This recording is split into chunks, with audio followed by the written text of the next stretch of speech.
Alright, let's talk about encoding characters. There are two types of delimiters in HL7 default encoding. One is the field separator, which we just talked about. The other is the encoding characters.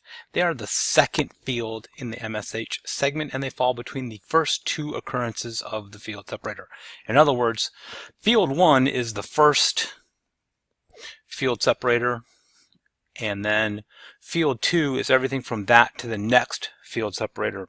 A picture will be worth 1,000 words in this case, because I don't think you're going to understand a verbal explanation, so I'll show it to you later. So here are the encoding characters. The standard encoding characters are the caret, the tilde, the backslash, and the ampersand. Just like with the field separator, these could be changed, but nobody in their right mind would ever do that. Each of these characters has a specific purpose. They are used to perform special functions within an HL7 message. The component separator. The first character in the encoding characters field is the component separator. It is used to separate components within a field. As we talked about last week, the component separator is the caret. An example of the component separator would be Jones, caret, William, caret, A. The last name, first name, and middle initial are all in a single field between two pipes. But each component of the field is separated by a caret. So there's the caret separating last, first, and middle initial. The second character in the encoding characters field is the repetition separator. It is used to separate occurrences within a field. This is defined as repeating. The repetition separator is the tilde. Repetition is a tricky thing to understand. So what do you think is repeating in the example below? The data field, patient address, or the data value? Well, obviously what's repeating is the data field and not the value in the data field. Billing address is a common place where you'll see the repetition separator because most patients have two billing addresses. One for their insurance, which usually comes from their place of employment, and the other is their home address for what the insurance company doesn't cover, right? So here in this example, we see the patient is employed at Joe's Bar and Grill, and that is one patient address. And then you have his home address where he lives. So repetition separator separates two patient addresses. So let's take a look at the repetition separator in action. Okay, so in this PID segment, this area in bold, you see two phone numbers separated by a repetition separator. So if you look in field PID 12 in bold, you can see the patient has two home phone numbers. Even though the values are different, both of those numbers represent the patient's home phone number. So when a field has multiple correct values for the same type of information, the repetition separator is used. The escape character. This is my favorite encoding character. I'm sure you all will develop a favorite of encoding characters, but this is my personal favorite. The third character in the encoding characters field is the escape character. Opening and closing escape characters are used to bracket special text for processing. The escape character is the backslash. Escape characters are always used in pairs, and the text between the two backslashes gets processed differently. The escape character lets the system know that this is part of the message. The escape character lets the system know what is part of a message and what is a command, right? So if you want the processing system to do a special command, you put it between the escape characters so that the system knows, hey, this isn't part of the message. This is something you need to do with a special command. And I'll show you an example here. So what would the output of this message be? So if the message says, this is the end of the segment CR, a new segment starts here, how will the system process that? The output will be exactly what's written there. This is the end of the segment CR, a new segment starts here. Now what would the output of this message be, right? This is the end of the segment, period. Escape character CR, escape character, a new segment starts here. So now when you put the CR inside of the escape character, now it knows that's a carriage return. And so what happens is, this is the end of the segment, enter, new line, a new segment starts here. So without the escape character, it just types the text as it sees it. When you use the escape character, it knows, hey, that's a command. I need to do something different here, put a carriage return, and bump down to a new line. Placing the CR within two backslashes, the system knows that it's not part of the message text, but is a command to place a carriage return after the first sentence.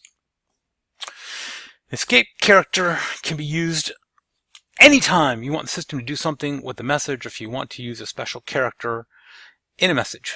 So what do you think the output for this would be, right? So you've got chest, x-ray, A piece, escape character T, escape character lateral. Wonder what that means. Hey, guess what? When it prints on the order form, it will be printed as chest, x-ray, AP, and lateral. By using the escape character, the programmer tells the system to put an ampersand between AP and lateral, right? So that's the symbol form of ampersand. But why not just use an ampersand? Why couldn't you just type an ampersand there?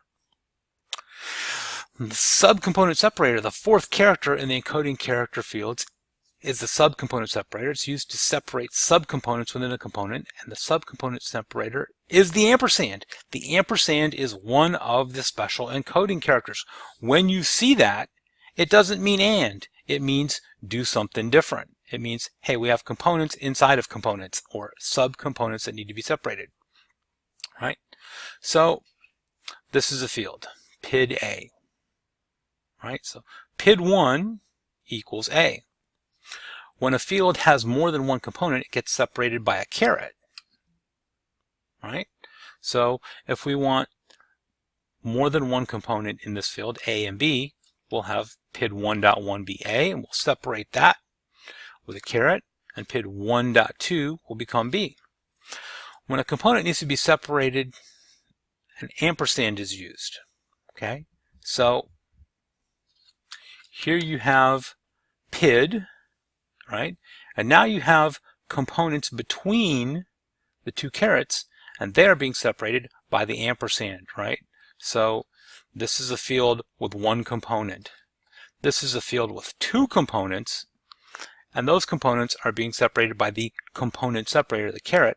Now you have multiple components inside of a component, right? So this to this is one component, and those are being separated by the subcomponent separator, or ampersand. Okay? So PID1 is A here. PID1.2 is BCD, right? And then you've got PID3, which is E. Okay, now note, PID1.2 is BCD. It's not B and C and D. Okay, again, ampersand does not mean and in HL7 when it's used in this context. It means BCD. It's just being separated by the subcomponent separator, the ampersand. Subcomponent separator in action. An example below shows a patient with two last names. So the component patient last name has to be divided into two subcomponents. This is done with the subcomponent separator, the ampersand. So if you look here at the last name, this person has two last names. Their last name is Rodham and Clinton, and it's hyphenated. So the last name, right, that would go in this component has to be separated into two subcomponents. That's why you see the ampersand right there. Does your brain hurt yet? Let's rewind. There are four encoding characters. They are the caret, the component separator, the tilde, the repetition separator, the backslash, the escape character, the ampersand, the subcomponent separator. Each one performs a special function within HL7. The caret separates components in a field. The tilde is used for repeating data elements within a field. The backslash is used to differentiate between message text and command text within a message, and the ampersand is used to separate components into subcomponents. Thank you for watching.